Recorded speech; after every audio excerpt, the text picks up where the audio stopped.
11ஆம் வகுப்பு கணிதம் அலகு 3 முக்கோணவியல் பயிற்சி 3.4 24ஆம் கணக்கு பார்க்கிறோம். Cot alpha equal to 1/2 comma alpha belongs to pi comma 3π/2 மற்றும் secant beta equal to -5/3 comma beta belongs to π/2 comma pi எனில் டேன் ஆஃப் ஆல்ஃபா ப்ளஸ் பீட்டாவின் மதிப்பை காண்கன்னு வினாவில் கேட்கப்பட்டிருக்கு.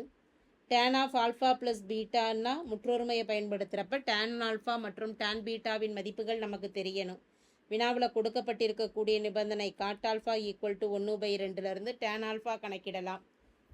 டேனின் தலைகீழி காட்டு, அப்போ காட்டு என்பது 1/tan ஆல்ஃபான்னு எழுதலாம்.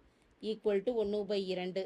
டேன் ஆல்ஃபாவின் மதிப்பு வேணுங்கிறதுனால இருபுறமும் தலைகீழ் எடுக்கிறோம்.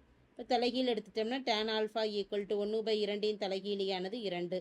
டேன் ஆல்ஃபாவின் மதிப்பு என்னன்னு தெரிஞ்சது. இதுபோல் அடுத்தது டேன் பீட்டாவின் மதிப்பு கணக்கிடலாம். சீக்கன் பீட்டாவின் மதிப்பு தான் கொடுக்கப்பட்டிருக்கு -5/3.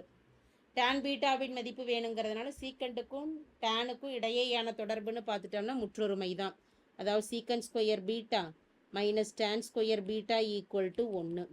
இப்போ இந்த இடத்துல சீக்கன் ஸ்கொயர் பீட்டாவின் மதிப்பு தெரிகிறதுனால secant square beta equal to 1 + tan square beta. இடதுபுறமும் வலதுபுறமும் மாற்றி எழுதிக்கிட்டோம்னா 1 + tan square beta equal to secant square beta. 1 + tan square பீட்டாவானது வலதுபுறம் இருக்குது, tan ஸ்கொயர் பீட்டாவானது இங்கே இருக்கட்டும். சீக்கன் பீட்டாவின் மதிப்பானது -5/3. அப்போ -5/3 ஹோல் ஸ்கொயர் +1 வலதுபுறம் போகிறப்ப -1ன்னு ஆகும். இதை சுருக்கிட்டோம் அப்படின்னா tan square beta equal to மைனஸை வர்க்கப்படுத்துகிறப்ப +5 × 5 25, 3 × 3 9 -1.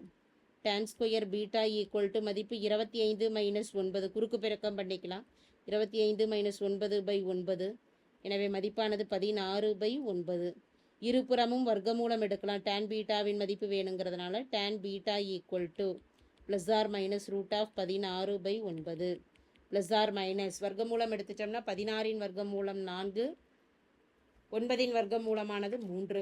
இந்த இடத்தை பொறுத்த வரைக்கும் அதாவது பீட்டா என்ற கோணமானது π/2 பை, அதாவது 90 180 வரைக்கும் கொடுக்கப்பட்டிருக்கு.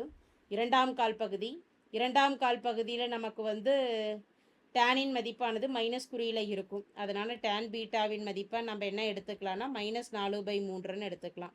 அதே போல் டேன் ஆல்ஃபாவின் மதிப்பு செக் பண்ணிட்டோம்னா டேன் ஆல்ஃபாவில் டேனுன்னு இருக்குது. அப்போ டேனுங்கிற மதிப்பு இருக்கிறனால π/π, 3π/2 180 270 வரைக்கும் மூன்றாம் கால் பகுதியில் நமக்கு டேன் மற்றும் டேனின் தலைகீழி காட்டுக்குண்டான குறியானது ப்ளஸ்ஸுங்கிறதுனால அங்கே ப்ளஸ் மதிப்பை அப்படியே எழுதிடுறோம்.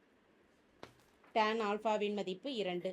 இனி கணக்கிட வேண்டிய மதிப்பில் இதை பிரதியிடலாம். முதல்ல சூத்திரம், அதாவது முற்றொருமை எழுதிக்கலாம். முற்றொருமையானது tan of alpha plus beta, tan of alpha plus beta equal to tan alpha plus tan beta by டினாமினேட்டரில் நியூமரேட்டரில் ப்ளஸ் எனும் பொழுது டினாமினேட்டரில் -1 - டேன் ஆல்ஃபா டேன் பீட்டா.